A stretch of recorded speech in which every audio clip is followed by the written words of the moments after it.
యుద్ధం మొదలై 17 రోజులవుతోన్నా ఇటు ఇజ్రాయెల్ అమెరికా అటు ఇరాన్ వెనక్కి తగ్గట్లేదు. ఇజ్రాయెల్ యుఎస్ స్థావరాల లక్ష్యంగా చేసిన దాడుల్లో టెహ్రాన్ అధునాతన క్షిపణులను ప్రయోగించింది.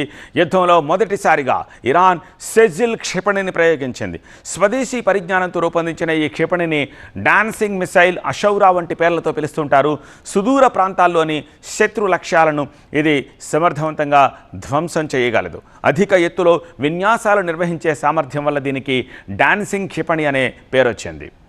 ఇరాన్ స్వదేశీ పరిజ్ఞానంతో రూపొందించిన ఈ డాన్సింగ్ మిసైల్ రేంజ్ 2000 కిలోమీటర్స్. ఇది 700 కిలోల వార్ హెడ్లను మోసుకెళ్లగలదు. అత్యధిక ఎత్తులో కూడా సమర్థవంతంగా తిరుగుతూ లక్ష్యాన్ని ఢీకొట్టే సామర్థ్యం దీనికి ఉంది. ఐరన్ డోమ్ వంటి క్షిపణి రక్షణ వ్యవస్థలను తప్పించుకునేలా దీన్ని రూపొందించారట. ఈ క్షిపణి దాదాపు 18 మీటర్ల పొడవు, 1.25 మీటర్ల వ్యాసంతో ఉంటుంది. దీని బరువు 23,600 కిలోగ్రాములు. షహాబ్ శ్రేణి వంటి పాత ద్రవ ఇంధన వ్యవస్థల కంటే మరింత వేగంగా సిద్ధం చేసి ప్రయోగించడానికి ఇది వీలు కల్పిస్తోంది.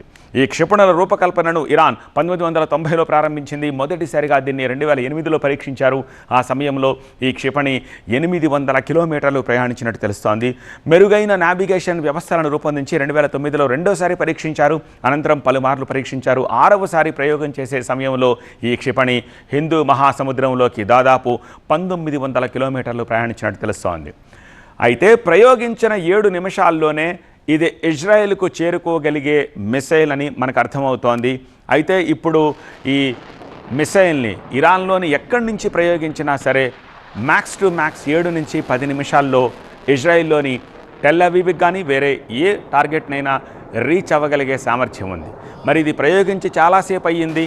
మరి ప్రయోగించి 10 నిమిషాల్లోనే అది లక్ష్యాన్ని చేరుకోగలిగితే, డోమును కూడా దాటుకుని వెళ్ళగలిగి ఉంటే ఏ లక్ష్యాన్ని అది టార్గెట్ చేసింది, లేకపోతే డోమును దాటలేకపోయిందా, ఇది ఎక్కడికి వెళ్ళింది, సో ఎండ్ రిజల్ట్ ఏంటనేది ఇంకా అటు ఇరాన్ కానీ ఇటు ఇజ్రాయెల్ కానీ చెప్పలేదు.